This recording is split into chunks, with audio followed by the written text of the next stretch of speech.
Dear students, welcome you all for today's class. So ಎಲ್ಲ ನನ್ನ ಆತ್ಮೀಯ ವಿದ್ಯಾರ್ಥಿಗಳಿಗೆ ಇವತ್ತಿನ ಆನ್ಲೈನ್ ಕ್ಲಾಸ್ಗೆ ಸ್ವಾಗತ. ಪ್ರೀವಿಯಸ್ ಕ್ಲಾಸ್ ಅಲ್ಲಿ ಒಂದು ಇಂಪಾರ್ಟೆಂಟ್ ಕಾನ್ಸೆಪ್ಟ್ ನ ಡಿಸ್ಕಷನ್ ಮಾಡ್ತಿದ್ವಿ. ನೆನ್ಪ್ ಮಾಡ್ಕೊಳ್ರಿ, ಓಮ್ಸ್ ಲಾ ಅಂತ ಹೇಳಿದ್ದೆ. So the current flowing through a conductor is directly proportional to the potential difference applied across its ends, provided the temperature and other physical conditions remains constant ಅಂತ.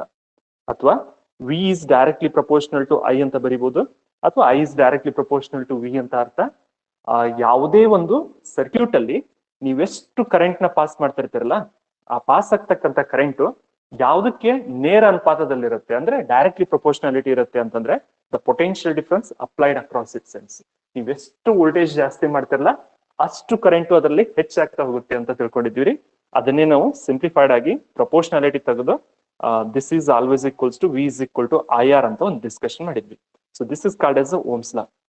ಅಂದ್ರೆ ಯಾವುದೇ ಒಂದು ಕಂಡಕ್ಟರ್ ಅಲ್ಲಿ ನೀವು ಪಾಸ್ ಮಾಡ್ತಕ್ಕಂಥ potential difference ಅಥವಾ ನೀವು apply ಮಾಡ್ತಕ್ಕಂಥ ಪೊಟೆನ್ಶಿಯಲ್ ಡಿಫರೆನ್ಸ್ ಎಷ್ಟು ಹೆಚ್ಚಾಗ್ತಾ ಹೋಗುತ್ತಲ್ಲ ಅಷ್ಟೇ ಪ್ರಮಾಣದಲ್ಲಿ ಕರೆಂಟ್ ಕೂಡ ಹೆಚ್ಚಾಗ್ತಾ ಹೋಗುತ್ತೆ. ಬಟ್ ಕಂಡೀಷನ್ ಏನು ಅಂತಂದ್ರೆ there should be a temperature remains constant as well as the other physical conditions like temperature, length of the conductor and area of cross section they should remain constant ಅಂತ previous class ಅಲ್ಲಿ ಕಲ್ತಿದ್ವಿ. But ನಿಮಗೆ ನೆನಪಿರ್ಲಿ, ಈ concept ನ ನಾವು simple circuit ಗೆ ಮಾತ್ರ applicable ಮಾಡಬಹುದು. ಅಂದ್ರೆ ನಾರ್ಮಲ್ ಸರ್ಕ್ಯೂಟ್ಸ್, ಒಂದು ಯಾವುದೇ ಒಂದು ಸಿಂಪಲ್ ಎಲೆಕ್ಟ್ರಾನಿಕ್ ಡಿವೈಸ್ ಇದೆ ಅಂತ ಅನ್ಕೊಳ್ರಿ, ಆ ಒಂದು ಸಿಂಪಲ್ ಎಲೆಕ್ಟ್ರಾನಿಕ್ ಡಿವೈಸ್ ಗೆ ಮಾತ್ರ ನಾವು ಇದನ್ನ ಅಪ್ಲೈ ಮಾಡಬಹುದು. ಈಗ ಫಾರ್ ಎಕ್ಸಾಂಪಲ್ ಇಲ್ಲೊಂದು ಸೆಲ್ ಇದೆ ಅಂತ ಅನ್ಕೊಳ್ರಿ, ಮೇಲ್ಗಡೆ ಒಂದು ಯಾವ್ದೋ ಬಲ್ಬ್ ಇದೆ ಅಂತ ಅನ್ಕೊಳ್ಳೋಣ. ಸೊ ಇಂತ ಒಂದು ಸಿಂಪಲ್ ಸರ್ಕ್ಯೂಟ್ ಗೆ ಮಾತ್ರ ನಾವು ಇದನ್ನ ಅಪ್ಲೈ ಮಾಡಬಹುದೇ ಹೊರತು ಎಲ್ಲಾ ಸಿಚುವೇಶನ್ ಅಲ್ಲೂ ನಾವು ಇದನ್ನ ಅಪ್ಲೈ ಮಾಡಕ್ ಬರಲ್ಲ.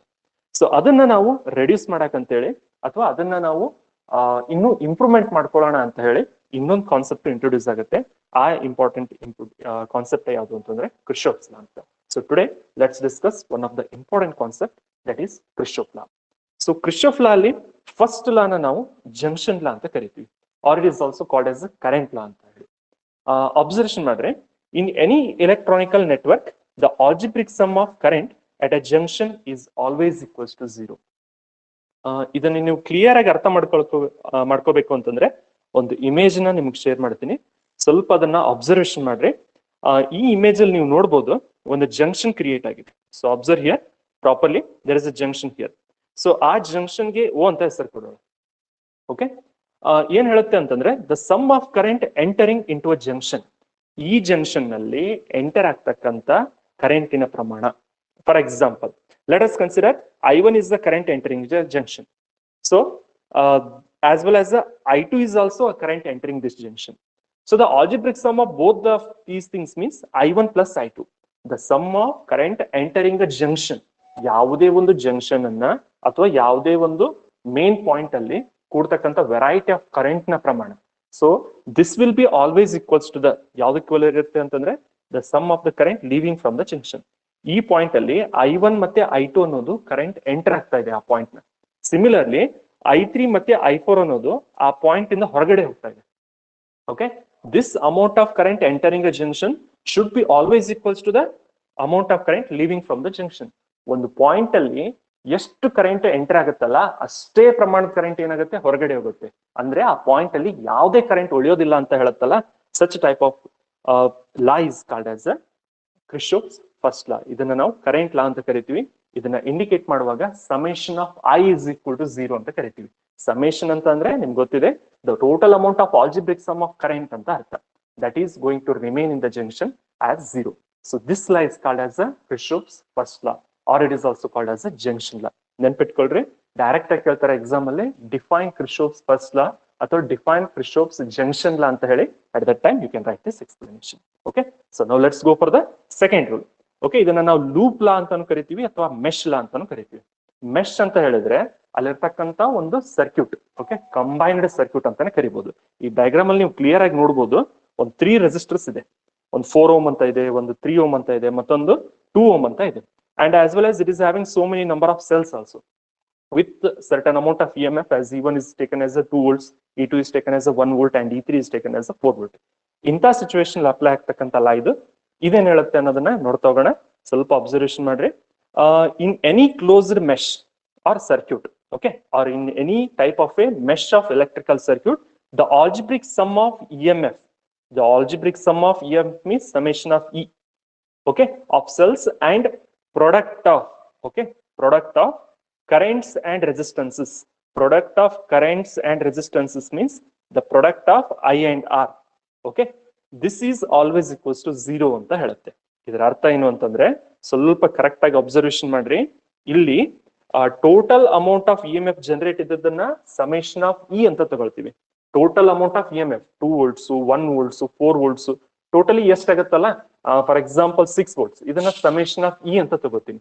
Plus the algebraic sum of ಅಂತ ವರ್ಡ್ ಇದೆ ಅಲ್ಲಿ. Okay, the algebraic sum of means both this things. Okay, plus ಅಂತ ತಗೊಳ್ತೀವಿ. The algebraic sum of total amount of E M F ಅನ್ನೋದನ್ನ ಸಮೇಶನ್ ಆಫ್ ಇ ಅಂತ ತಗೊಳ್ತೀವಿ.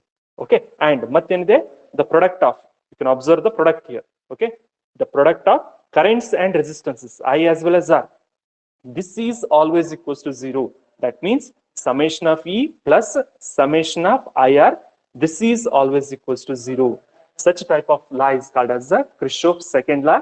ಇದನ್ನ ನಾವು ಮೆಶ್ ಲಾ ಅಂತಾನೂ ಕರಿತೀವಿ, or it is also called as a loop type of a law. ಇದನ್ನ ಕಾಂಪ್ಲೆಕ್ಸ್ ಟೈಪ್ ಆಫ್ ಸರ್ಕ್ಯೂಟ್ಸ್ ಗೆ ನಾವು ಅಪ್ಲೈ ಮಾಡ್ತಾ ಹೋಗ್ಬೋದು. ನೆನ್ಪಿಟ್ಕೊಳ್ರಿ, ಕಾಂಪ್ಲೆಕ್ಸ್ ಸರ್ಕ್ಯೂಟ್ ಎಲ್ಲೇ ಬಂದ್ರು ಕೂಡ ಈ ಕ್ರಿಶ್ಚೋಫ್ ಲಾಸ್ ಅನ್ನ ಯೂಸ್ ಮಾಡ್ಕೊಂಡು ನಾವು ಕೆಲವೊಂದಿಷ್ಟು ನ್ಯೂಮೆರಿಕಲ್ಸ್ ಅನ್ನ ಬಿಡಿಸ್ತಾ ಹೋಗ್ಬೇಕು. This is what the importance of the Kirchhoff law. I repeat, the first law says that the sum of the current entering a junction is always equals to the sum of the current leaving from the junction. ಒಂದು point ಅಲ್ಲಿ ಅಥವಾ ಒಂದು junction ಅಲ್ಲಿ ಎಷ್ಟು ಪ್ರಮಾಣದ current enter ಆಗ್ತಾ ಇರುತ್ತಲ್ಲ, ಅಷ್ಟೇ ಪ್ರಮಾಣದ ಕರೆಂಟ್ ಅಲ್ಲಿಂದ ಹೊರಗಡೆ ಹೋಗುತ್ತೆ ಅಂತ ಹೇಳುತ್ತಲ್ಲ, that is called as the Kirchhoff's first law. Summation of I is equal to 0. Incoming current ಅನ್ನ ಪ್ಲಸ್ ಅಂತ ತಗೊಳ್ತೀವಿ, ಔಟ್ ಗೋಯಿಂಗ್ ಕರೆಂಟ್ ಅನ್ನ ಮೈನಸ್ ಅಂತ ತಗೊಳ್ತೀವಿ. ಈ ಕ್ವೆಶನ್ ಅಲ್ಲಿ ಅಥವಾ ಇಲ್ಲಿರೋ ಡಯಾಗ್ರಾಮ್ ಅಲ್ಲಿ I1 plus I2 is always equals to I3 plus I4 ಅಂತ ತಗೊಳ್ತೀವಿ. ಮತ್ತೊಂದು ಕ್ರಿಶ್ಚೋಫ್ ಸೆಕೆಂಡ್ ಲಾ ಅಂತ ಕರಿತೀವಿ, ಮೆಶ್ ರೂಲ್ ಅಂತ ಕರಿಬಹುದು ಅಥವಾ ಜಂಕ್ಷನ್ ರೂಲ್ ಅಂತ ಕರಿಬಹುದು. It says that in any closed mesh of A electrical circuit the algebraic sum of EMF, okay, algebraic sum of EMF of the cells and product of the currents and resistances is always equals to 0. Summation of E plus summation of IR is always equals to 0. This type of law is called as a Kirchhoff's first law as well as the second law respectively. ಎರಡನ್ನೂ ನೆನ್ಪಿಟ್ಕೊಳ್ಳೋ ಪ್ರಯತ್ನ ಮಾಡ್ರಿ. ಇದನ್ನ utilisation ಮಾಡ್ಕೊಂಡು ಇವತ್ತು ಒಂದು important derivation discussion ಮಾಡೋಣ. ಆ derivation ಯಾವುದು ಅಂತಂದ್ರೆ the derivation for balancing condition for the Wheatstone bridge network ಅಂತ. ಇದನ್ನ 5 ಮಾರ್ಕ್ಸ್ ಕ್ವಶನ್ ಗೆ ಕೇಳ್ತಿರ್ತಾರೆ ನಿಮ್ ಮೇನ್ ಎಕ್ಸಾಮಿನೇಷನ್ ಅಲ್ಲಿ. derive the expression for the balancing condition for Wheatstone bridge network ಅಂತ. ಸೊ ಈ ಡಯಾಗ್ರಾಮ್ ಅನ್ನ ಸ್ವಲ್ಪ ಅಬ್ಸರ್ವೇಷನ್ ಮಾಡ್ರಿ. ಅದಾದ್ಮೇಲೆ ಈ ನೆಟ್ವರ್ಕ್ ಯಾವ್ದಕ್ಕೆ ಯೂಸ್ ಆಗುತ್ತೆ ಮತ್ತೆ ಇದನ್ನ ಯಾವ ತರ ಡಿರೈವ್ ಮಾಡಬಹುದು ಅನ್ನೋದನ್ನ ಡಿಸ್ಕಷನ್ ಮಾಡ್ತಾ ಹೋಗೋಣ. ಕರೆಕ್ಟ್ ಆಗಿ ನೋಡ್ರಿ, ಈ ಸರ್ಕ್ಯೂಟ್ ಅಲ್ಲಿ ಏನಿದೆ ಅಂತಂದ್ರೆ 4 ರೆಸಿಸ್ಟರ್ ನ ನೀವು ನೋಡ್ಕೋಬಹುದು. ಅದಕ್ಕೆ ಹೆಸರು ಕೊಟ್ಟಿರ್ತೀವಿ ಪಿ ಕ್ಯೂ ಮತ್ತೆ ಆರ್ ಅಂಡ್ ಎಸ್ ಅಂತ. ಓಕೆ, ಪಿ ಕ್ಯೂ ಆರ್ ಮತ್ತೆ S, this are the 4 resistor. 4 resistor ಗಳನ್ನ ತಗೊಂಡಿರ್ತೀವಿ. ಬಟ್ ಸ್ವಲ್ಪ ಇನ್ನೂ ಕರೆಕ್ಟ್ ಆಗಿ ಅಬ್ಸರ್ವೇಷನ್ ಮಾಡ್ರಿ, ಒಂದು ವೇರಿಯೇಬಲ್ ರೆಸಿಸ್ಟರ್ ಆಗಿರುತ್ತೆ. ವೇರಿಯೇಬಲ್ ರೆಸಿಸ್ಟರ್ ಅಂದ್ರೆ ಯಾವ ತರ ಹಾಕೋದು, ಈ ರೆಸಿಸ್ಟೆನ್ಸ್ ಗೆ ಈ ತರ ಆರೋ ಮಾರ್ಕ್ ತಗೊಂಡಿರ್ತೀವಿ. ವೇರಿಯೇಬಲ್ ಅಂತಂದ್ರೆ ಚೇಂಜಿಂಗ್ ರೆಸಿಸ್ಟೆನ್ಸ್ ಅಂತ ಅರ್ಥ. ಅಂದ್ರೆ ಆ ರೆಸಿಸ್ಟೆನ್ಸ್ ಅನ್ನ ನೀವು ಹೆಚ್ಚಿಗೆನೂ ಮಾಡ್ಬೋದು ಕಡಿಮೆನೂ ಮಾಡ್ಬೋದು. ಮತ್ತೆ ಇನ್ನೊಂದ್ ಏನ್ ಕಂಡೀಷನ್ ಅಂತಂದ್ರೆ ಇದರಲ್ಲಿ 2 ರೆಸಿಸ್ಟರ್ ಗಳ ವ್ಯಾಲ್ಯೂ ಯಾವಾಗ್ಲೂ ಫಿಕ್ಸ್ ಆಗಿರುತ್ತೆ. Okay, ನೆನ್ಪಿಟ್ಕೊಳ್ರಿ, Wheatstone bridge network ತಿಳ್ಕೊಬೇಕಾದ್ರೆ 4 resistor ನ ತಗೋತೀವಿ, ಅದರಲ್ಲಿ 2 ರೆಸಿಸ್ಟರ್ ಗಳ ವ್ಯಾಲ್ಯೂಗಳು ಫಿಕ್ಸ್ ಆಗಿರುತ್ತೆ. ಈ ಡಯಾಗ್ರಾಮ್ ಅಲ್ಲಿ ಪಿ ಮತ್ತೆ ಕ್ಯೂ ಅನ್ನೋ ರೆಸಿಸ್ಟೆನ್ಸ್ ವ್ಯಾಲ್ಯೂ ಫಿಕ್ಸ್ ಆಗಿರುತ್ತೆ. ಮತ್ತೆ ಅಲ್ಲಿರ್ತಕ್ಕಂಥ ಆರ್ ಅನ್ನೋ ರೆಸಿಸ್ಟರ್ ವ್ಯಾಲ್ಯೂ ವೇರಿಯೇಬಲ್ ಆಗಿರುತ್ತೆ, ಅಂದ್ರೆ ಚೇಂಜ್ ಆಗ್ತಾ ಇರುತ್ತೆ. ಮತ್ತೊಂದೇನ್ ಕಾಣುತ್ತಲ್ಲ ನಿಮ್ಗೆ ಎಸ್ ಅಂತ, ಈ ಎಸ್ ಅನ್ನೋ ವ್ಯಾಲ್ಯೂ ಏನಿದೆಯಲ್ಲ ಆ ರೆಸಿಸ್ಟೆನ್ಸ್ ಎಷ್ಟಿರುತ್ತೆ ಅನ್ನೋದನ್ನ ನಾವಿಲ್ಲಿ ಕಂಡುಹಿಡಿತಿರ್ತೀವಿ. ಸೊ ನೆನ್ಪಿಟ್ಕೊಡ್ರಿ, the combination of 4 resistors in this circuit, 2 will be a known resistance. Let us consider P and Q will be a known resistor. One is a variable resistor and that variable resistor is R, and one more S is a resistor that we have to derive. ಅದನ್ನೇ ನಾವು definition ಆಗಿ ತಗೋತೀವಿ. ಸ್ವಲ್ಪ observation ಮಾಡಬಹುದು ನೀವು.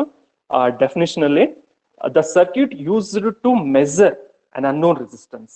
ಯಾವ circuit ನ ಸಹಾಯದಿಂದ ಅಥವಾ ಯಾವ ಒಂದು ಡಯಾಗ್ರಾಮ್ ನ ಸಹಾಯದಿಂದ ನಾವು ಅನ್ನೋನ್ ರೆಸಿಸ್ಟೆನ್ಸ್ ಅನ್ನ ಅಂದ್ರೆ ಗೊತ್ತಿಲ್ಲದೆ ಇರೋ ರೆಸಿಸ್ಟೆನ್ಸ್ ಅನ್ನ ಕಂಡುಹಿಡಿತಾ ಹೋಗ್ತೀವಲ್ಲ, ಅದನ್ನ ನಾವೇನಂತ ಕರಿಬಹುದು ಅಂತಂದ್ರೆ ವೀಟ್ಸ್ಟೋನ್ ಬ್ರಿಡ್ಜ್ ನೆಟ್ವರ್ಕ್ ಅಂತ ಕರಿಬಹುದು. What is the use of the Wheatstone bridge network ಅಂತ ಕೇಳಿದ್ರೆ ಅಂತ ನೀವು ಬರಿಬಹುದು, the circuit used to measure unknown resistance. ಈ ವೈರ್ ಗಳನ್ನ ನಿಮ್ಮ ಹತ್ರ ಕೊಟ್ಬಿಟ್ಟಿರ್ತಾರೆ ಲ್ಯಾಬ್ ಅಲ್ಲಿ. ಆ ವೈರ್ ಗೆ ಎಷ್ಟು ರೆಸಿಸ್ಟೆನ್ಸ್ ಇದೆ, 5 ಓಮ್ ಇದೆಯೋ, 10 ಓಮ್ ಇದೆಯೋ, 15 ಇದೆಯೋ, ಅಥವಾ ಎಷ್ಟು ಓಮ್ ಆಫ್ ರೆಸಿಸ್ಟೆನ್ಸ್ ಇದೆ ಅನ್ನೋದನ್ನ ಈ ಒಂದು ನೆಟ್ವರ್ಕ್ ಇಂದ ನಾವು ಈಸಿಯಾಗಿ ಕಂಡುಹಿಡಿತಾ ಹೋಗ್ಬೋದು. ಸೊ ಹಾಗಾದ್ರೆ ಡೆಫಿನಿಷನ್ ತಿಳ್ಕೊಂಡ್ರಿ. ಈಗ ಈ ಕನ್ಸ್ಟ್ರಕ್ಷನ್ ಸ್ವಲ್ಪ ಅಬ್ಸರ್ವೇಷನ್ ಮಾಡ್ರಿ. ಈ ಕನ್ಸ್ಟ್ರಕ್ಷನ್ ಇದಲ್ಲಿ ಏನಿದೆ ಅಂತ ಆಲ್ರೆಡಿ ನಾನು ಹೇಳಿದೆ. PQRS ಅಂತಕ್ಕಂಥ 4 ರೆಸಿಸ್ಟೆನ್ಸ್ ನಾವು ತಗೊಂಡಿದೀವಿ. 2 will be the non resistor, 1 is a variable resistor and 1 will be the unknown resistors. ಈ ಜಂಕ್ಷನ್ ಅಲ್ಲಿ ಅಂದ್ರೆ ಬಿ ಮತ್ತೆ ಡಿ ಅಂತ ಪಾಯಿಂಟ್ ಗಳಲ್ಲಿ ನೋಡಿ ಒಂದು ಬ್ರಿಡ್ಜ್ ನ ನಾವು ಕ್ರಿಯೇಟ್ ಮಾಡ್ತೀವಿ, ಇಮ್ಯಾಜಿನರಿ ಬ್ರಿಡ್ಜ್ ನ. ಈ ಬ್ರಿಡ್ಜ್ ಅಲ್ಲಿ ಒಂದು ಗ್ಯಾಲ್ನೋಮೀಟರ್ ನ ನಾವು ಕನೆಕ್ಷನ್ ಮಾಡಿರ್ತೀವಿ. ಈ ಗ್ಯಾಲ್ನೋಮೀಟರ್ ಎದಕ್ಕೆ ಯೂಸ್ ಆಗುತ್ತೆ ಅಂತ ನಿಮ್ಗೆ ಗೊತ್ತಿದೆ. Galvanometer it is used to check the presence of electrical current in the circuit. ಆ ಸರ್ಕ್ಯೂಟ್ ಅಲ್ಲಿ ಕರೆಂಟ್ ಇದೆಯೋ ಅಥವಾ ಇಲ್ವೋ ಅನ್ನೋದನ್ನ ಕಂಡುಹಿಡಿಯಕ್ಕೆ ಇದು ಯೂಸ್ ಆಗುತ್ತೆ. As well as it is going to help us to show the direction of the current also. Current ಯಾವ ದಿಕ್ಕಲ್ಲಿ ಹೋಗ್ತಾ ಇದೆ ಅನ್ನೋದನ್ನ ನಾವು ಕಂಡುಹಿಡಿತೀವಿ. ಸೊ ನಿಮ್ಗೆ ಈ ಡಯಾಗ್ರಾಮ್ ಅಲ್ಲಿ ಏನ್ ಕಾಣ್ತಾ ಇದೆಯಲ್ಲ, ಇದನ್ನ ಗ್ಯಾಲ್ನೋಮೀಟರ್ ಅಂತ ಕರಿತೀವಿ. ಈ ಗ್ಯಾಲ್ನೋಮೀಟರ್ ಡಿಫ್ಲೆಕ್ಷನ್ ಯಾವಾಗ್ಲೂ ಮಿಡಲ್ ಪೊಸಿಷನ್ ಇರುತ್ತೆ. ಇದು ಸ್ವಲ್ಪ ನಿಮ್ಗೆ ಐಡಿಯಾಲಜಿ ಇರಬೇಕು. ನೆಕ್ಸ್ಟ್ ಈ ಡಯಾಗ್ರಾಮ್ ನ ಮತ್ತೊಂದ್ಸಲ ಅಬ್ಸರ್ವೇಷನ್ ಮಾಡ್ತಾ ಹೋಗ್ರಿ. So as usual I told you in the middle position from B to D, B ಮತ್ತೆ ಡಿ ಪಾಯಿಂಟ್ ಗಳ ಮಧ್ಯೆ ಒಂದು ಗ್ಯಾಲ್ನೋಮೀಟರ್ ಕೊಟ್ಟಿರ್ತೀವಿ. ಇಲ್ಲಿ ಒಂದು ಟ್ಯಾಪಿಂಗ್ ಕೀನು ಕೂಡ ನಾವು ತಗೊಂಡಿರ್ತೀವಿ. ಸೊ ಇದನ್ನ ನಾವು ಟ್ಯಾಪಿಂಗ್ ಕೀ ಅಂತ ಕರಿತೀವಿ. ನೀವು ಯಾವಾಗ ಅಲ್ಲಿ ಫೋರ್ಸ್ ನ ಪ್ರೆಸ್ ಮಾಡ್ತಿರಲ್ಲ, ಬಟನ್ ಪ್ರೆಸ್ ಮಾಡ್ತಿರಲ್ಲ, ಅವಾಗ ಕರೆಂಟ್ ಫ್ಲೋ ಆಗಕ್ಕೆ ಸ್ಟಾರ್ಟ್ ಆಗುತ್ತೆ. ನೀವು ಕೈ ಬಿಟ್ಟ ತಕ್ಷಣ ಕರೆಂಟ್ ಇಮಿಡಿಯೇಟ್ಲಿ ಸ್ಟಾಪ್ ಆಗಿಬಿಡುತ್ತೆ. ಮತ್ತೆ ಈ ಎ ಅನ್ನೋ ಸಿ ಅನ್ನೋ ಪಾಯಿಂಟ್ ಗಳನ್ನ ತಗೊಂಡೋಗಿ ಒಂದು ಬ್ಯಾಟ್ರಿಗೆ ಕನೆಕ್ಷನ್ ಕೊಟ್ಟಿರ್ತೀವಿ. ಸೊ ಆ ಬ್ಯಾಟ್ರಿಗೆ ಇರ್ತಕ್ಕಂಥ ಟೋಟಲ್ ಅಮೌಂಟ್ ಆಫ್ EMF ನ ಇ ಅಂತ ತಗೊಳ್ಳೋಣ. ಎಷ್ಟು ವೋಲ್ಟೇಜ್ ಬೇಕಾದ್ರೂ ಅದಾಗಿರ್ಬೋದು. ಸೊ ಹಾಗಾದ್ರೆ ಇಲ್ಲಿ ಏನಿದೆ ಅಂತ ತಿಳ್ಕೊಂಡ್ರೆ, this is going to be consist of a 4 resistor, 2 are known resistor, 1 is a variable resistor, 1 is a unknown resistor, and in between them, in between B as well as D point, we are going to connect the galvanometer with as well as a tapping key, and these terminals A and C, they are connected for the external battery which is having a EMF as E. Okay, so ಈಗ ಸ್ವಲ್ಪ explanation ನ continuation ಮಾಡ್ತಾ ಹೋಗೋಣ. Observation ಮಾಡ್ರಿ. It consist of a 4 resistor ಅಂತ ಹೇಳಿದೆ. PQRS arranged in the form of a bridge ರೂಪದಲ್ಲಿದೆ. And source of EMF E is connected. Okay, and as well as this is connected in between the A and C. A ಮತ್ತೆ C ಗಳ ಮಧ್ಯೆ ಆ source ಅನ್ನ connection ಮಾಡಿರ್ತೀವಿ. ನೀವು observation ಮಾಡಬಹುದು. A and C ಮಧ್ಯೆ ಅದನ್ನ ಕನೆಕ್ಷನ್ ಮಾಡಿರ್ತೀವಿ. And galvanometer is connected between the B and D. ಓಕೆ, ಹಾಗಾದ್ರೆ ಇದ್ರ ಪ್ರಿನ್ಸಿಪಲ್ ಏನಿರುತ್ತೆ, ಪ್ರಿನ್ಸಿಪಲ್ ಆಫ್ ದಿಸ್ ಎಕ್ಸ್ಪೆರಿಮೆಂಟ್ ಅಥವಾ principle of this Wheatstone bridge network ಏನಿರುತ್ತೆ ಅಂತಂದ್ರೆ, ಸ್ವಲ್ಪ ಅಬ್ಸರ್ವೇಷನ್ ಮಾಡ್ರಿ. The bridge is balanced. ಯಾವಾಗ ಈ ಬ್ರಿಡ್ಜ್ ಬ್ಯಾಲೆನ್ಸ್ ಆಗಿರುತ್ತೆ ಅಂತಂದ್ರೆ, the product of the resistance of the opposite arms are equal. ಸ್ವಲ್ಪ ಕರೆಕ್ಟ್ ಆಗಿ ತಿಳ್ಕೊಳ್ರಿ. The product of the resistance of the opposite arms. Opposite arms ಯಾವ ಇದರಲ್ಲಿ? ಪಿ ಅನ್ನೋ ಆರ್ಮ್ಗೆ, ಪಿ ಅನ್ನೋ ಒಂದು ರೆಸಿಸ್ಟೆನ್ಸ್ ಗೆ ಅಪೋಸಿಟ್ ಯಾವ್ದಿದೆ? ಎಸ್ ಇದೆ. ಹೌದಾ? ಸಿಮಿಲರ್ಲಿ ಮತ್ತೊಂದನ್ನ ನೋಡ್ರಿ. ಇದೇ ಸೇಮ್ ಡಯಾಗ್ರಾಮ್ ಅಲ್ಲಿ ಆರ್ ಅನ್ನೋ ಆರ್ಮ್ಗೆ ಅಪೋಸಿಟ್ ಯಾವ್ದಿರೋದು? ಕ್ಯೂ ಅಂತ ಇದೆ. ಸೊ ನಾವೇನ್ ಬರಿತೀವಿ? P S. ಸ್ವಲ್ಪ ನೋಡ್ರಿ, ಪಿ ಅನ್ನೋದಕ್ಕೆ ಎಸ್ ಅಪೋಸ್ ಅಂತ ಹೇಳಿದೆ. P S is equal to R Q ಅಂತ ಹೇಳಿದ್ವಿ. This is the principle behind the Wheatstone bridge network. But ನಮ್ಗೆ ಯಾವುದು ಅನ್ನೋ ರೆಸಿಸ್ಟೆನ್ಸ್ ಅಂತಂದ್ರೆ ಇದು ಎಸ್ ವ್ಯಾಲ್ಯೂ ಕಂಡುಹಿಡಿಬೇಕು. ಓಕೆ, ಸೊ ಹಾಗಾಗಿ ನೀವು ಇದನ್ನ ಬರ್ಕೊಳ್ಳುವಾಗ S is equal to R Q divided by P ಅಂತಾನು ಬರ್ಕೋಬಹುದು. ಅಥವಾ ನೀವು ಈ ತರನು ಬರಿತಾ ಹೋಗ್ಬೋದು. P by Q is equal to P divided by Q is equal to R divided by S ಅಂತ. ಇದು ಯಾವ ತರ ಬಂತು ಅಂತಂದ್ರೆ, ಸ್ವಲ್ಪ ಕರೆಕ್ಟ್ ಆಗಿ ಅಬ್ಸರ್ವೇಷನ್ ಮಾಡ್ರಿ. ಆರ್ ನ ಆಸ್ ಇಟ್ ಇಸ್ ಇಟ್ಕೋತೀವಿ. ಈ ಪಿ ನ ತಗೊಂಡ್ಬಂದು ಡಿನಾಮಿನೇಟರ್ ಅಲ್ಲಿ ಬರೀತೀವಿ. ಸಿಮಿಲರ್ಲಿ ಸಾರಿ, ಆರ್ ನ ಆಸ್ ಇಟ್ ಇಸ್ ಇಟ್ಕೊಂಡಿರ್ತೀವಿ. ಅಲ್ಲಿರ್ತಕ್ಕಂಥ ಎಸ್ ಅನ್ನ ತಗೊಂಡ್ಬಂದು ಡಿನಾಮಿನೇಟರ್ ಅಲ್ಲಿ ಬರ್ದಿರ್ತೀವಿ.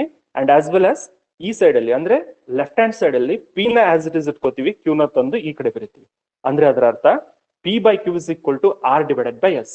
This is the main principle behind the Wheatstone bridge network. Okay, so ಹಾಗಾದ್ರೆ ಡೆಫಿನಿಷನ್ ತಿಳಿತು, ಕನ್ಸ್ಟ್ರಕ್ಷನ್ ತಿಳಿತು, ಪ್ರಿನ್ಸಿಪಲ್ ಏನು ಅಂತ ಕೂಡ ಗೊತ್ತಾಯ್ತು. ಹಾಗಾದ್ರೆ ಇದು ಯಾವ ತರ ವರ್ಕ್ ಮಾಡುತ್ತೆ, ಇದನ್ನ ಡಿಟರ್ಮಿನೇಷನ್ ಮಾಡೋದು ಯಾವ ತರ ಅನ್ನೋದನ್ನ ತಿಳ್ಕೊಳ್ತಾ ಹೋಗೋಣ. ಇದು ಸ್ವಲ್ಪ ಕರೆಕ್ಟ್ ಆಗಿ ತಿಳ್ಕೊಳ್ರಿ. 5 marks ಗೆ ಕೇಳ್ತಕ್ಕಂಥ ಇಂಪಾರ್ಟೆಂಟ್ ಕ್ವಶನ್ ಇದಾಗಿರುತ್ತೆ. ಓಕೆ, ಸೊ ಹಾಗಾದ್ರೆ ಫಸ್ಟ್ ಇದಕ್ಕೆ ಏನ್ ಮಾಡೋಣ ಅಂತಂದ್ರೆ, ಈ ಡಯಾಗ್ರಾಮ್ ಅಲ್ಲಿ ಲೂಪ್ ಗಳನ್ನ ಕ್ರಿಯೇಟ್ ಮಾಡ್ಕೊಳ್ಳೋಣ. ಓಕೆ, 2 ಲೂಪ್ ಗಳನ್ನ ನೀವು ಇಲ್ಲಿ ಅಬ್ಸರ್ವೇಷನ್ ಮಾಡ್ಕೋಬೇಕು. ಒಂದು ಎ ಬಿ ಡಿ ಎ ಅನ್ನೋದು ಒಂದ್ ಲೂಪ್ ಆದ್ರೆ, ಮತ್ತೊಂದು ಬಿ ಸಿ ಡಿ ಬಿ ಅನ್ನೋದು ಮತ್ತೊಂದು ಲೂಪ್. ಓಕೆ, ಸ್ವಲ್ಪ ಕರೆಕ್ಟ್ ಆಗಿ ನೋಡ್ರಿ. ಬಿ ಇಲ್ಲಿದೆ, ಸಿ ಡಿ ಮತ್ತೆ ಬಿ. ಓಕೆ, ಈ 2 ಲೂಪ್ ಗಳಲ್ಲಿ ಕ್ರಿರ್ಚಾಫ್ಸ್ ಸೆಕೆಂಡ್ ಲಾ ನ ಅಪ್ಲೈ ಮಾಡ್ಕೋಬೇಕು. ಕ್ರಿರ್ಚಾಫ್ ಸೆಕೆಂಡ್ ಲಾ ಅಪ್ಲೈ ಮಾಡ್ತಾ ಇರ್ಬೇಕಾದ್ರೆ ಒಂದು ರೂಲ್ ಬರುತ್ತೆ. ಆಲ್ರೆಡಿ ನಾನು ನಿಮ್ಗೆ ಹೇಳಿದೆ, the algebraic sum of total amount of EMF and product of the current and resistance is always equals to 0 ಅಂತ. ಫಸ್ಟ್ ಲೂಪ್ ಗೆ ಅಪ್ಲೈ ಮಾಡೋಣ. ಸೊ ಕರೆಕ್ಟ್ ಆಗಿ ಕೇರ್ಫುಲ್ ಆಗಿ ನೋಡ್ತಾ ಹೋಗ್ರಿ. Apply the Kirchhoff's second law to the loop ABDA.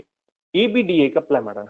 So ABDA ಗೆ apply ಮಾಡ್ತಾ ಇರ್ಬೇಕಾದ್ರೆ ಈಗ ಡಯಾಗ್ರಾಮ್ ಅಲ್ಲಿ ನೋಡ್ರಿ, ಮೊದಲು ಐ ಅನ್ನೋ ಕರೆಂಟ್ ಇಲ್ಲಿ ಎಂಟರ್ ಆಗ್ತಿರುತ್ತೆ. ಈ ಜಂಕ್ಷನ್ ನ ರೀಚ್ ಆದ ತಕ್ಷಣ ಆ ಕರೆಂಟ್ ಏನಾಗ್ಬಿಡುತ್ತೆ, ಡಿವೈಡ್ ಆಗ್ಬಿಡುತ್ತೆ. ಈ ಡಯಾಗ್ರಾಮ್ ಅಲ್ಲಿ ನೀವು ನೋಡ್ಬೋದು, I1 is the current which is entering for this resistor R and I2 is the current which is entering for this type of a resistor P. ಹೌದಾ? ನೆಕ್ಸ್ಟ್ ಈ ಕರೆಂಟ್ ಬಂದು B junction ನ reach ಆದಾಗ ಮತ್ತೆ divide ಆಗಕ್ಕೆ start ಆಗುತ್ತೆ. ಯಾವ ತರ ಡಿವೈಡ್ ಆಗುತ್ತೆ ಅಂತಂದ್ರೆ, IG is the current which is passing through the galvanometer. ಅದು ಎಷ್ಟಿದೆಯೋ ಗೊತ್ತಿಲ್ಲ, 2 ampere, 3 ampere, 5 ampere, what ever it may be. ಮತ್ತೆ ಇಲ್ಲಿ IG ಪಾಸ್ ಆದ್ರೆ ಇಲ್ಲಿ ರಿಮೇನ್ ಆಗೋ ಕರೆಂಟು ಅಂದ್ರೆ ಇಲ್ಲಿ ಉಳಿತಕ್ಕಂತ ಕರೆಂಟ್ ಎಷ್ಟಿರುತ್ತೆ ಅಂತಂದ್ರೆ, that will be always equals to I2 minus IG. ಯಾಕಂದ್ರೆ ಇಲ್ಲಿ ಆಲ್ರೆಡಿ ನಿಮಗೆ ಕಾಣಿಸೋ ತರ I2 ಇದೆ. ಆ I2 ದಲ್ಲಿ IG ಅನ್ನೋ ಕರೆಂಟ್ ಇಲ್ಲಿ ಕೆಳಗಡೆ ಗ್ಯಾಲೋಮೀಟರ್ ಒಳಗೆ ಪಾಸ್ ಆಯ್ತು ಅಂದ್ರೆ ರೆಡ್ಯೂಸ್ ಆಯ್ತು. So remaining current will be as usual I2 minus IG and that is the amount of current entering for the point or entering for the resistance Q. Similarly, ಈ side ನೋಡ್ರಿ, base part ಅಲ್ಲಿ I1 ಅನ್ನೋ current ಇಲ್ಲಿ enter ಆಗ್ತಿರುತ್ತೆ. I1 ಜೊತೆ ಈ current ಬಂದು ಇಲ್ಲಿ ಮಿಕ್ಸ್ಅಪ್ ಆಗುತ್ತೆ, ಜಂಕ್ಷನ್ ಕ್ರಿಯೇಟ್ ಆಗುತ್ತೆ.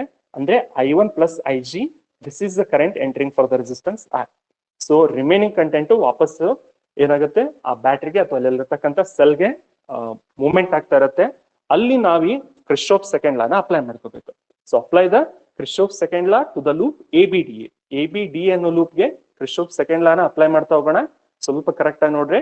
ಫಸ್ಟ್ ಏನ್ ತಗೋಬೇಕು ಅಂತಂದ್ರೆ, the product of current and resistance ಅನ್ನ ತಗೊಳ್ಳೋಣ according to the Kirchhoff second law.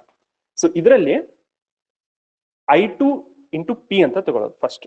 Okay, ಮತ್ತೆ ಇದನ್ನ ಮೈನಸ್ ಅಂತ ಯಾಕೆ ತಗೋತೀವಿ ಅಂತಂದ್ರೆ, ಒಂದು ರೂಲ್ ಇದೆ, sign convention rule. According to that rule, when you are measuring in the direction of the current, that value should be taken as a negative. So ಹಾಗಾಗಿ ನೀವು ಕರೆಂಟಿನ ದಿಕ್ಕಿನಲ್ಲಿ ಹೋಗ್ತಾ ಇರ್ಬೇಕಾದ್ರೆ, ಕರೆಂಟ್ ಯಾವ ದಿಕ್ಕಲ್ಲಿ ಹೋಗ್ತಿರುತ್ತಲ್ಲ ಅದೇ ದಿಕ್ಕಲ್ಲಿ ಮೆಸರ್ಮೆಂಟ್ ಮಾಡ್ತಾ ಇರ್ಬೇಕಾದ್ರೆ, this value should be taken as a negative. So ಇದನ್ನ I2 P ಅಂತ ತಗೋತಿರಲ್ಲ, the product of current and resistance, ಅದನ್ನ ಮೈನಸ್ ಅಂತ ತಗೋಬೇಕು. ನೆಕ್ಸ್ಟ್ ನೋಡ್ರಿ, ಸಿಮಿಲರ್ಲಿ ಓಕೆ, ಸ್ವಲ್ಪ ಅಬ್ಸರ್ವೇಷನ್ ಮಾಡ್ರಿ, ಇಲ್ಲಿ ಬೇಡ, ಫಸ್ಟ್ ಇಲ್ಲಿ ನೋಡ್ರಿ, ಮೈನಸ್ I2 P ಅಂತ ತಗೊಂಡ್ರಿ. ನೆಕ್ಸ್ಟ್ ಬಿ ಜಂಕ್ಷನ್ ಇಂದ ಕೆಳಗಡೆ ಬರುತ್ತೆ, ಇಲ್ಲಿ IG ಇಂಟು G ಅಂತ ತಗೋತೀವಿ. IG ಇಂಟು G ಯಾಕೆ ತಗೋತೀವಿ ಅಂತಂದ್ರೆ, IG is the current passing through the galvanometer, ಮತ್ತೆ ಕ್ಯಾಪಿಟಲ್ G ಅನ್ನೋದು ಗ್ಯಾಲೋಮೀಟರ್ ರೆಸಿಸ್ಟೆನ್ಸ್ ಆಗಿರುತ್ತೆ. So there will be some value for the galvanometer also, there will be some resistance for the galvanometer also. So that's why the galvanometer resistance is taken as the IG into G. Again, it is in the direction of the current. ಇದು ಕೂಡ current ಇನ್ ದಿಕ್ಕಿನಲ್ಲೇ ಇರುತ್ತೆ. So ಹಾಗಾಗಿ ಇದನ್ನು ಕೂಡ ನಾವೇನಂತ ತಗೋಬೇಕು, minus ಅಂತಾನೆ consideration ಮಾಡ್ಕೋಬೇಕು. ಕೇರ್ಫುಲ್ನೆಸ್ ಇರಲಿ. ಮೈನಸ್ I2 P ಅಂತ ತಗೋತೀವಿ because it is in the direction of the current, as well as IG into G ಅನ್ನೋದನ್ನು ಕೂಡ ತಗೋತೀವಿ because you are measuring in the direction of current only. Next ನಾವು ತಗೊಂಡಿರೋ network ABDA ಆಗಿರೋದ್ರಿಂದ A complete ಆಯ್ತು, B ಆಯ್ತು, D ಆಯ್ತು. ಈಗ DA ಅನ್ನೋ ನೆಟ್ವರ್ಕ್ ನ ಅಬ್ಸರ್ವೇಷನ್ ಮಾಡ್ರಿ. DA ನೆಟ್ವರ್ಕ್ ಅಲ್ಲಿ ನೋಡ್ರಿ, ನೀವು ಈ ದಿಕ್ಕಲ್ಲಿ ಅಳಿತಿರ್ತೀರಿ, ಡೈರೆಕ್ಷನ್ ಆಫ್ ಕರೆಂಟ್ ಅಪೋಸ್ ಬಂತು. ಈ ತರ ಸಿಚುವೇಶನ್ ಮಾತ್ರ ನಾವು ಅದನ್ನ ಪ್ಲಸ್ ತಗೋಬೇಕು. When you are measuring in the opposite direction of the current, that value should be taken as a positive. ಹಾಗಾದ್ರೆ ಇಲ್ಲಿರೋ ವ್ಯಾಲ್ಯೂ ಏನಿದೆ ಅಂತಂದ್ರೆ, ಸ್ವಲ್ಪ ನೋಡ್ರಿ, I1 ಇಂಟು R ಅಂತ ಬರುತ್ತೆ. So that's why I1 into R which is equal to 0. Take it as equation number 1. Okay, correct ಆಗಿ ನೋಡ್ರಿ, minus I2 P minus IG into G plus I1 into R is equal to 0. This is for the loop ABDA. Similarly ಇದೇ ರೀತಿಯಾಗಿ same situation ಅನ್ನ second ಲೂಪ್ಗೂ ಕೂಡ apply ಮಾಡ್ರಿ. Second loop ಯಾವ್ದು ಅಂತಂದ್ರೆ BCDB ಅಂತ ಆಗಿರುತ್ತೆ. BCDB ಅನ್ನೋ ಲೂಪ್ ಅಲ್ಲಿ ನೀವು ಅಪ್ಲೈ ಮಾಡಿದ್ರಿ ಅಂತಂದ್ರೆ, ಇಲ್ಲಿರ್ತಕ್ಕಂಥ current as well as resistance product ಅಂತಂದ್ರೆ I2 minus IG into Q.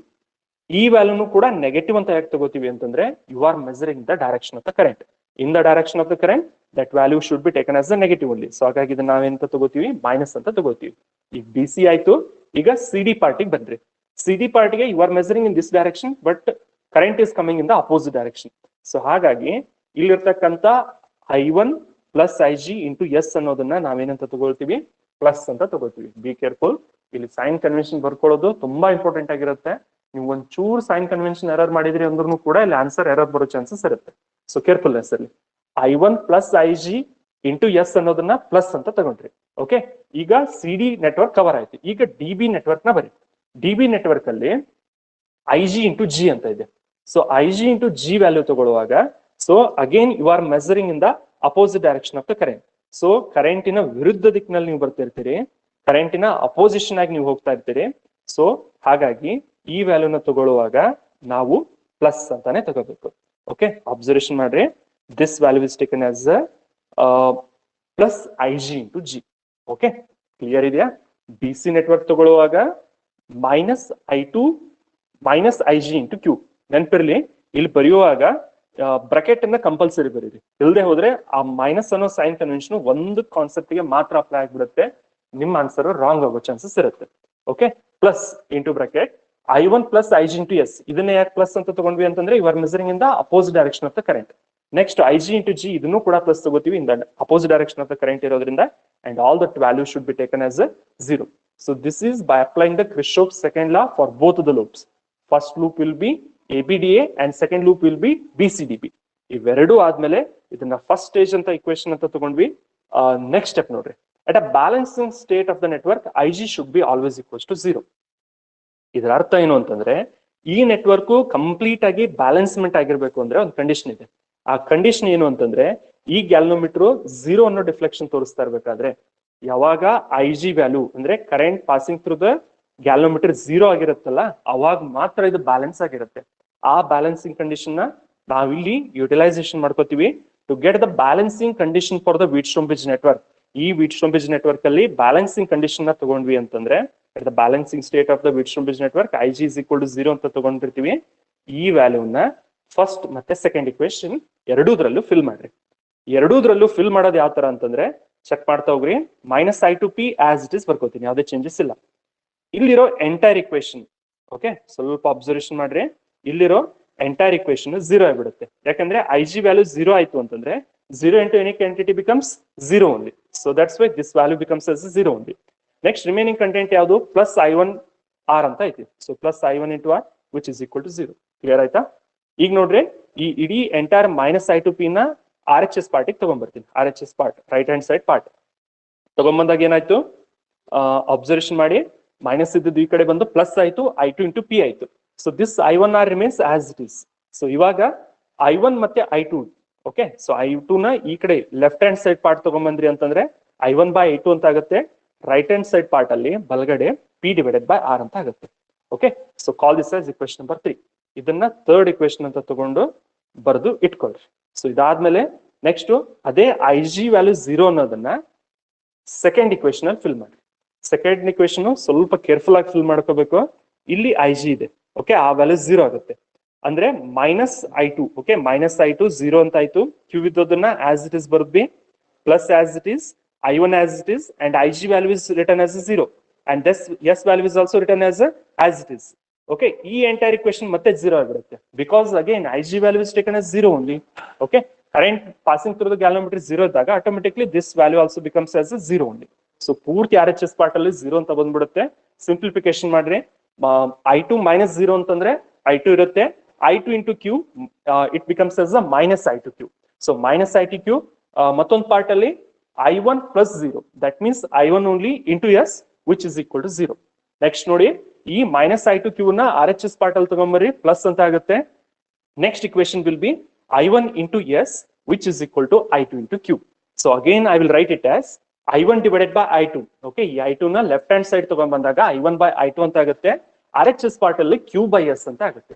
ಸ್ವಲ್ಪ ಅಬ್ಸರ್ವೇಷನ್ ಮಾಡ್ರಿ. ಎರಡೂ ಇಕ್ವೇಶನ್ ಅಲ್ಲೂ ನಾವೇನ್ ಕಂಡಿಡಿದ್ವಿ ಅಂತಂದ್ರೆ I1 by I2 ವ್ಯಾಲ್ಯೂ ನ ಕಂಡಿಡಿದ್ವಿ.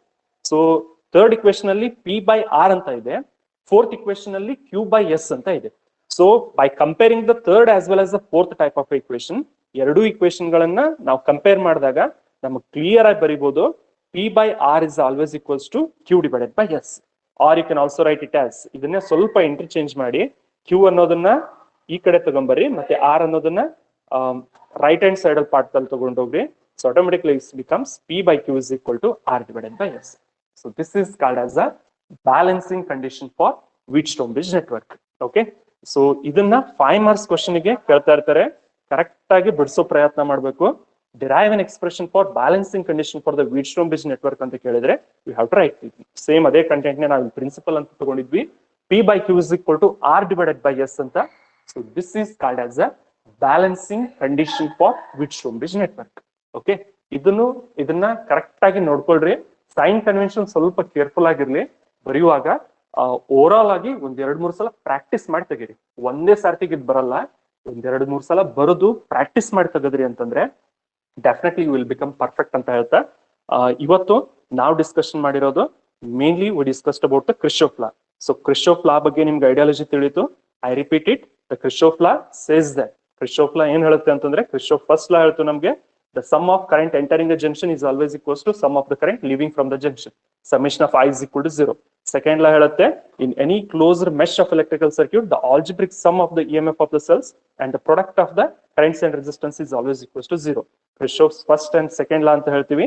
Explain the Kirchhoff law ಅಂತ ಕೇಳ್ತಿರ್ತಾರೆ. At that time you can write this explanation. ಇದನ್ನ ಕಾಂಪ್ಲೆಕ್ಸ್ ಅಥವಾ ಕಾಂಪ್ಲಿಕೇಟೆಡ್ ಸರ್ಕ್ಯೂಟ್ ಗೆ ಅಪ್ಲೈ ಮಾಡಕ್ಕೆ ನಾವು ಯೂಸ್ ಮಾಡ್ಕೊಳ್ತಾ ಇರ್ತೀವಿ. And as well as we discussed one of the important derivation today, that is the Wheatstone-Bridge network. That is P by Q is equal to R divided by S. So neat ಆಗಿ ಇದನ್ನ practice ಮಾಡ್ರಿ. ಮತ್ತೆ ಇದ್ರಲ್ಲಿ ಯಾವುದೇ doubt ಇದ್ರೂ ಕೂಡ you can call me at any time, you can get the clarification. Okay, so this is all about the today's class.